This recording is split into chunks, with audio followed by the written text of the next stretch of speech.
সূরা আল কামার মক্কায় অবতীর্ণ। আয়াত ৫৫, রুকু ৩। বিসমিল্লাহির রহমানির রহিম। কিয়ামত নিকটবর্তী হয়ে গেছে এবং চাঁদ বিদীর্ণ হয়ে গেছে। কাফেরদের অবস্থা হচ্ছে, তারা যদি কোনো নিদর্শন দেখে তাহলে তা থেকে মুখ ফিরিয়ে নেয় এবং বলে, এটা হচ্ছে এক চিরাচরিত জাদুকরী ব্যাপার। তারা সত্যকে অস্বীকার করে এবং নিজেদের খেয়াল খুশির অনুসরণ করে। আসলে প্রত্যেকটি কাজেরই একটি চূড়ান্ত নিষ্পত্তির সময় রয়েছে। অবশ্যই এ লোকদের কাছে অতীত জাতিসমূহের আযাবের সংবাদ এসেছে, এমন সংবাদ যাতে শাস্তির হুঁশিয়ারি রয়েছে। এগুলো হচ্ছে পুরোপুরি জ্ঞান সমৃদ্ধ ঘটনা, যদিও এসব সতর্ক বাণী তাদের কোনোই উপকারে আসে না। হে নবী, তুমি এদের থেকে মুখ ফিরিয়ে নাও। যেদিন কিয়ামত হবে সেদিন একজন আহ্বানকারী এদের একটি অপ্রিয় বিষয়ের দিকে আহ্বান করবে। সেদিন তারা অবনত দৃষ্টি নিয়ে একে একে কবর থেকে এমনভাবে বেরিয়ে আসবে যেন বিক্ষিপ্ত পঙ্গপালের দল। তারা সবাই তখন সেই আহ্বানকারীর দিকে দৌড়াতে থাকবে। যারা এ দিনকে অস্বীকার করেছিল তারা বলবে, এ তো আসলেই একটি ভয়াবহ দিন।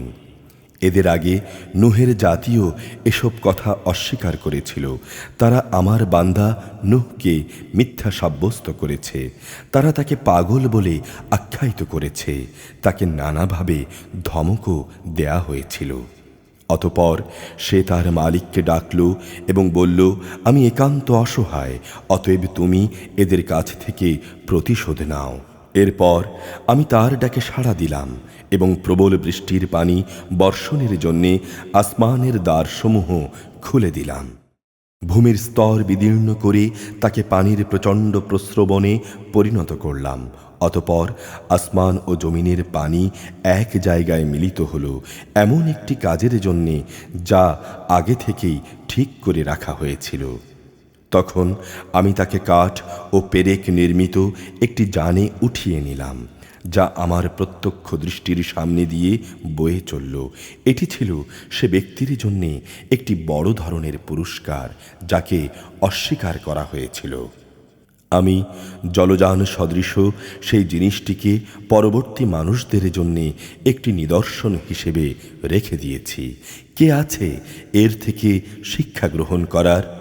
দেখে নাও কেমন কঠোর ছিল আমার আযাব এবং কত সত্য ছিল আমার সতর্কবাণী।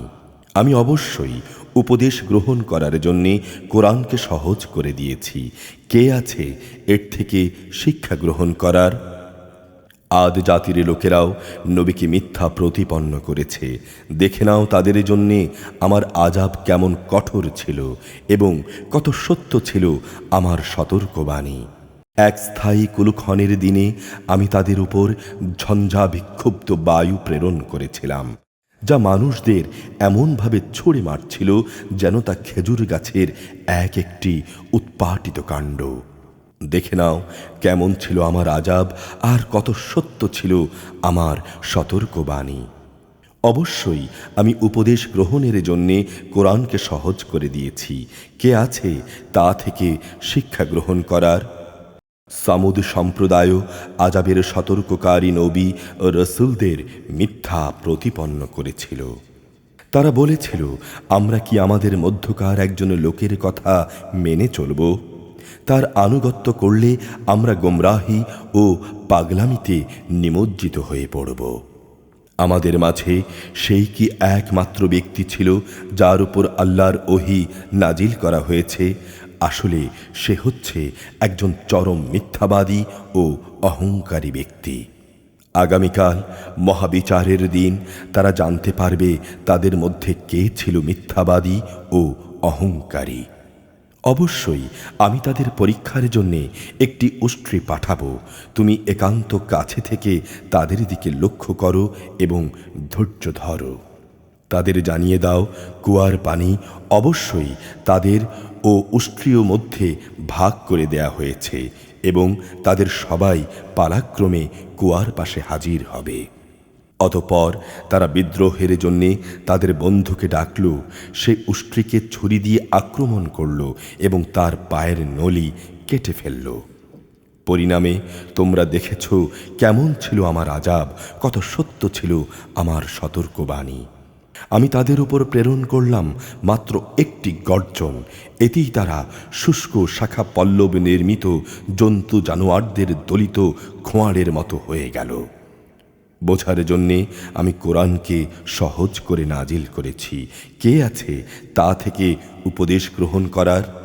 লুতের জাতির লোকেরাও সতর্ককারী নবীদের মিথ্যাবাদী বলেছিল। অবশ্যই আমি তাদের উপর পাথর নিক্ষেপকারী বৃষ্টি প্রেরণ করলাম। লুতের পরিবার পরিজন ও তার অনুবর্তনকারীদের বাদে রাতের শেষ প্রহরী আমি তাদের উদ্ধার করে নিয়েছিলাম। এটা ছিল আমার পক্ষ থেকে একটা অনুগ্রহ। যে ব্যক্তি কৃতজ্ঞতা আদায় করে আমি তাকে এভাবেই পুরস্কৃত করি। লূত আমার কঠোর পাকড়াও সম্পর্কে তাদের ভয় দেখিয়েছিল, কিন্তু এ সতর্কীকরণে তারা বাক বিতণ্ডা শুরু করে দিল। এক পর্যায়ে তারা তার কাছে এসে কুমতলবের জন্যে তার মেহমানদের নিয়ে যাবার দাবি করল। আমি তখন তাদের দৃষ্টিশক্তি বিলুপ্ত করে দিলাম। আমি তাদের বললাম, এবার তোমরা আমার আযাব উপভোগ করো এবং সতর্ককারী নবীদের অবজ্ঞা করার পরিণামটাও ভোগ করো। প্রত্যুষেই তাদের উপর আমার অমোঘ আযাব প্রচণ্ড আঘাত হানল। আমি বললাম, অতঃপর তোমরা আমার এ আযাব আস্বাদন করতে থাকো এবং আমার সতর্ককারীদের উপেক্ষা করার পরিণামটাও ভোগ করো। আমি এ কোরআনকে শিক্ষা গ্রহণ করার জন্যে সহজ করে নাজিল করেছি, কিন্তু কেউ আছে কি এ থেকে শিক্ষা গ্রহণ করার? ফেরাউনের জাতির লোকদের কাছেও আমার পক্ষ থেকে সতর্ককারী এসেছিল, কিন্তু তারা আমার আয়াতসমূহকে অস্বীকার করেছে। পরিণামে আমিও তাদের পাকড়াও করলাম, ঠিক যেমনি করে সর্বশক্তিমান সত্তা বিদ্রোহীদের পাকড়াও করে থাকেন। তোমাদের সমাজের এ কাফেররা তোমাদের পূর্ববর্তী কাফেরদের চাইতে কি শক্তি ও ক্ষমতার দিক থেকে উৎকৃষ্ট? অথবা আমার কিতাবের কোথাও কি তোমাদের জন্যে অব্যাহতিমূলক কিছু রয়েছে? তারা কি বলছে যে আমরা হচ্ছি একটি অপরাজেয় দল? অচিরেই তুমি দেখবে এই অপরাজেয় দলটি শোচনীয়ভাবে পরাজিত হয়ে যাবে এবং সম্মুখ সমরে তারা পৃষ্ঠ প্রদর্শন করে পালাতে থাকবে। তাছাড়া তাদের শাস্তিদানের নির্ধারিত ক্ষণ কেয়ামত তো রয়েছেই, আর কেয়ামত হবে বড়ই কঠিন ও বড়ই তিক্ত। অবশ্যই এসব অপরাধীরা নিদারুণ বিভ্রান্তি ও বিকারগ্রস্ততার মাঝে পড়ে আছে। যেদিন তাদের উপর করে জাহান্নামের আগুনের দিকে ঠেলে নেওয়া হবে, তখন তাদের বলা হবে, এবার তোমরা জাহান্নামের আযাবের স্বাদ উপভোগ করো। অবশ্যই আমি সব কয়টি জিনিসকে একটি সুনির্দিষ্ট পরিমাণ মতো সৃষ্টি করেছি, আর আমার হুকুম সে তো এক নিমিষে চোখের পলকের মতোই কার্যকর হয়।